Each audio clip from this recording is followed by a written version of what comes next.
तो आप लोगों से मेरा अनुरोध है कि आप लोग इस त्यौहार पर क्या करें जिससे आपको भगवती लक्ष्मी की कृपा प्राप्त हो, यमराज की कुदृष्टि आपके घर पे ना हो। तो पहले आप क्या क्या कर सकते हैं जिससे आपके घर में सुख समृद्धि आए, खुशियाँ आए।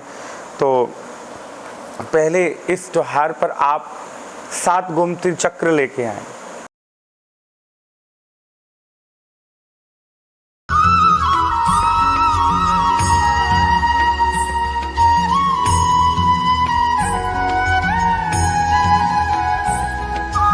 जय जय श्री राधे। स्वागत है आप सभी का ब्रज भूमि दर्शन विद राहुल चौधरी की एक और नई वीडियो में।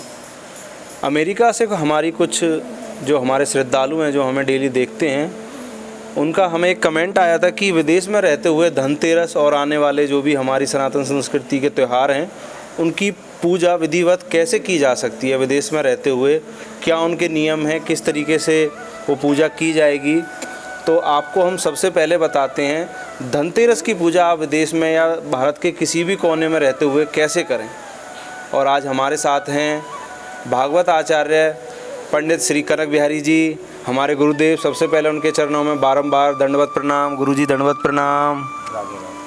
अब वीडियो में आगे हमारे गुरुजी आपको बताएंगे कि धनतेरस की पूजा कैसे करें भारत में रहते हुए, अन्यथा आप विदेश में रह रहे हैं, वहाँ नौकरी करते हैं, आपका व्यवसाय है, किस प्रकार आप धनतेरस की पूजा करें।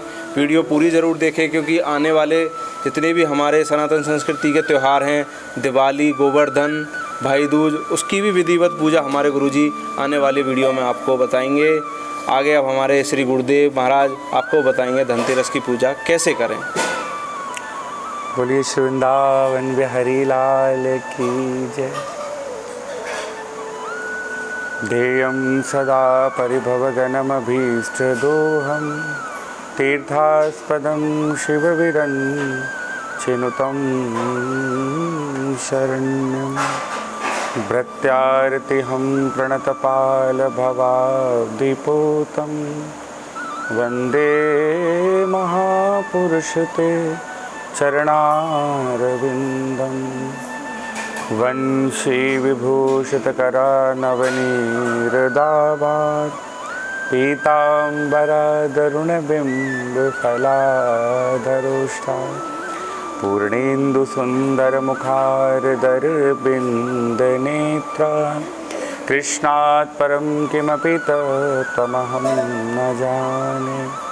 बोले वृंदावन बिहारी लाल की जय। जय जय श्री राधेश। तो जैसा कि हमारे राहुल भैया ने एक प्रश्न किया था कि विदेशों में बैठे जो व्यक्ति हैं उन्होंने इनसे प्रश्न किए थे कि ये त्रयोदशी का क्या महत्व है, चतुर्दशी का क्या महत्व है, दिवाली का क्या महत्व है, भैया दूज गोवर्धन की क्या महिमा है, कैसे इन त्योहारों को मनाएं। तो अपनी मति अनुसार और मैं आपको पहले तो हमारी अब परसों 23 तारीख को ये त्रयोदशी है, तो त्रयोदशी की महिमा क्या होती है, क्या है त्रयोदशी की महिमा, जिसे हम धनतेरस भी कहते हैं। इनकी महिमा क्या है, ये धनतेरस क्यों मनाई जाती है, इसके क्या महत्व है मनाने का। तो सर्वप्रथम पहले हम धनतेरस की महात्म को समझें कि धनतेरस का त्यौहार वैष्णवों के लिए अति आवश्यक क्यों है। क्योंकि धनतेरस जो है भगवान के कई अवतार हुए हैं। उन अवतारों में भगवान के आवेश अवतार, अंश अवतार, कला अवतार, परिपूर्ण अवतार और उपदेशावतार हैं। पर परिपूर्ण अवतार भगवान के 2 ही हुए, श्री राम अवतार, श्री कृष्ण अवतार। तो इस दिन जिन्हें हम त्रयोदशी कहते हैं, त्रयोदशी के दिन भगवान जब समुद्र मंथन आरंभ हुआ तो अनेक प्रकार के अप्सराएं निकली, अनेक प्रकार की वस्तुएं निकली जो भगवान ने दैत्यों और दानवों में आपस में बांट डाली। और जब समुद्र मंथन की परिकाष्ठा हुई, अंत में जिसके लिए समुद्र मंथन हो रहा था, ये प्रपंच जिसके लिए चल रहा था, अंत में जैसे ही समुद्र मंथन मतलब हो रहा था, तो अंत में श्री धन्वंतरी भगवान, जो श्री भगवान के ही स्वरूप थे, धन्वंतरी भगवान अमृत के कलश को लेकर प्रकट हुए उसी दिन। धन्वंतरी भगवान, तो धन्वंतरी भगवान भगवान के ही स्वरूप थे। तो इस दिन त्रयोदशी वाले दिन भगवान प्रकट हुए थे धन्वंतरी स्वरूप में अमृत के कलश को लेकर। तो धन्वंतरी जी जो है उस दिन अमृत के कलश को लेकर प्रकट हुए थे। तो उस दिन की महिमा है, क्योंकि उस दिन भगवान बर्तन लेके प्रकट हुए थे, क्योंकि बर्तन में अमृत था। तो इसलिए उस दिन की महिमा है कि उस दिन बर्तन अवश्य खरीदे जाते हैं। तो उस सोने के पात्र में भगवान धन्वंतरी जी अमृत के कलश को लेकर प्रकट हुए थे, इसलिए उस दिन स्वर्ण खरीदने की विशेष महत्व है, महिमा है। भगवती लक्ष्मी श्री की उस दिन विशेष कृपा होती है। स्वर्ण के अभाव में हम लोग चांदी के पात्र ले सकते हैं।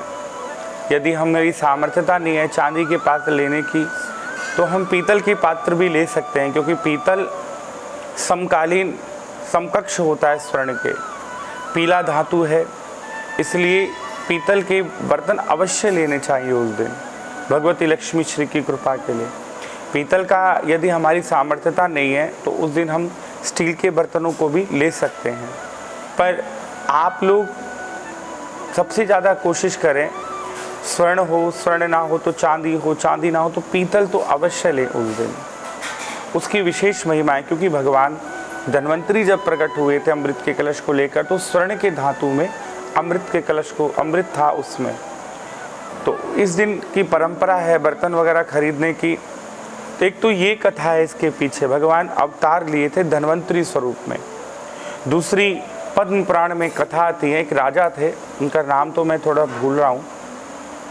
वो राजा के पुत्र नहीं थे, तो उन राजाओं ने पुत्र कामना हेतु पुत्र कामिष्ट यज्ञ किया। और जब पुत्र कामिष्ट यज्ञ किया तो उनकी पत्नी गर्भवती हुई। अब गर्भवती हुई तो ब्राह्मणों ने उनके जात कर्म संस्कार सब किए, ग्रह नक्षत्रों की स्थिति देखकर बड़ी बड़ी भविष्यवाणी की। अंत में ये भी भविष्यवाणी की कि बोले महाराज, ये जो बच्चा है ये बड़ा तपस्वी मनस्वी होगा, पर एक इसकी कुंडली में दोष है। बोले क्या? कि जब इस बच्चे का विवाह होगा तो विवाह के 4 दिन बाद ही ये बच्चा मृत्यु को प्राप्त हो जाएगा। राजा सुन के बड़े दुखी हुए, अरे ये तो बहुत बड़ी दुख की बात है, क्या किया जाए? तो राजा ने मन में सोचा कि मैं इस बच्चे को नारी की परछाई से भी दूर रखूंगा। राजा ने अपने बच्चे को इतना दूर भेज दिया, बहुत दूर भेज दिया।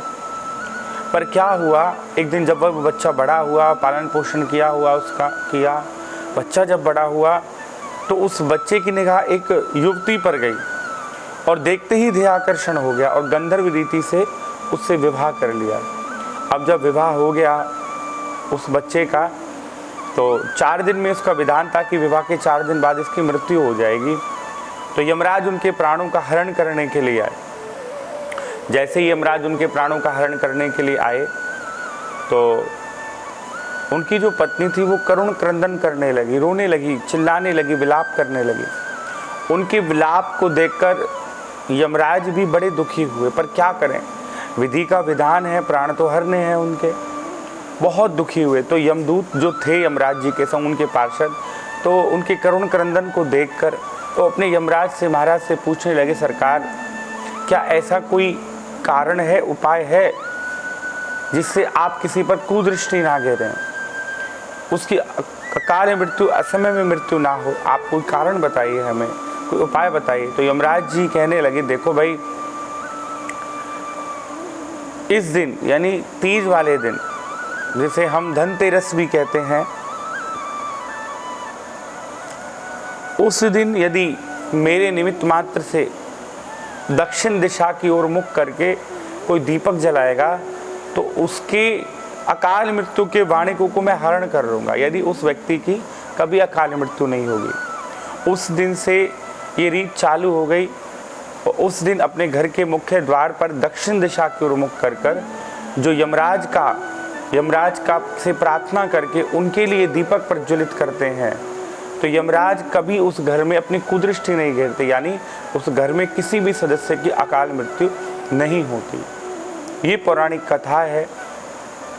धनतेरस के दिन, तृतीया त्रयोदशी के वाले दिन, तो आप लोगों से मेरा अनुरोध है कि आप लोग इस त्योहार पर क्या करें जिससे आपको भगवती लक्ष्मी की कृपा प्राप्त हो, यमराज की कुदृष्टि आपके घर पे ना हो। तो पहले आप क्या क्या कर सकते हैं जिससे आपके घर में सुख समृद्धि आए, खुशियाँ आए।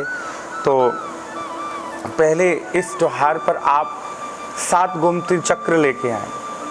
7 गोमती चक्र, 7 कौड़ियाँ धनतेरस वाले दिन। गोमती चक्र और कौड़ियाँ जो है उनको लाल कपड़े में श्री भगवती लक्ष्मी के विग्रह के सामने रख दें। और इस दिन क्या क्या खरीदे जा सकते हैं? धनिया खरीदना चाहिए, धनिया खरीदना चाहिए इस दिन, साबुत धनिया। 7 गोमती चक्र खरीदने चाहिए, 7 कौड़ियाँ खरीदनी चाहिए, और भगवती लक्ष्मी और गणेश जी की प्रतिमा खरीदनी चाहिए। झाड़ू जो कि भगवती लक्ष्मी का प्रतीक होती है वो खरीदनी चाहिए। और इनको धनतेरस वाले दिन लाकर अपने पूजन कक्ष में रखना चाहिए। झाड़ू का विधि पूर्वक पूजन करना चाहिए क्योंकि झाड़ू लक्ष्मी का स्वरूप होती हैं। कौड़ियाँ जो आप लेके आए हैं, गोमती चक्र जो लेके आए हैं, धनिया जो लेके आए, उनको लाल कपड़े पर विधि पूर्वक आसन देकर विराजित करना चाहिए। धूप दीप नैवेद्य से प्रदोष काल में, जब प्रदोष काल मीन्स संध्या के समय जब सूर्य अस्त हो जाता है, प्रदोष काल में भगवती लक्ष्मी के विग्रह जो आप खरीद कर लेके आए हैं, विधि पूर्वक पूजन करना चाहिए। उनके सामने लाल कपड़ा बिछाकर 7 गोमती चक्र रखकर, 7 कौड़ियाँ रखकर, अक्षत रखकर, धनिया रखकर, साबुत जो लेके आए लाल कपड़े में, धूप दीप नैवेद्य से भगवती लक्ष्मी का हमें पूजन करना चाहिए, झाड़ू का पूजन करना चाहिए। और इससे भगवती लक्ष्मी बड़ी खुश होते हैं क्योंकि ये दिन ऐसे हैं, इन दिनों में भगवती लक्ष्मी घूमती हैं इस धराधाम पर, और जो प्रेम से, भक्ति भाव से इन दिनों का सदुपयोग करके लक्ष्मी मैया को प्रसन्न करते हैं, लक्ष्मी मैया उन पर अपनी कृपा बरसाए रखती हैं। तो ये तो है धन त्रयोदशी की मतलब महिमा। त्रयोदशी वाले दिन क्या खरीदें हम, क्या लेके आए हम अपने घर में, वो भी मैंने आपको बताया। इसी के साथ मैं आप लोगों से पुनः विदाई लेता हूँ। राधे राधे। बोलिए वृंदावन बिहारी लाल की जय। सनातन संस्कृति सेवा यात्रा में आप हमारा योगदान कर सकते हैं, हमारी वीडियो को शेयर कर हमारे चैनल को सब्सक्राइब करके। इसी के साथ मिलते हैं आपसे आने वाली वीडियो में, तब तक के लिए जय जय श्री राधे। गुरु जी के चरणों में बारंबार दंडवत प्रणाम। जय।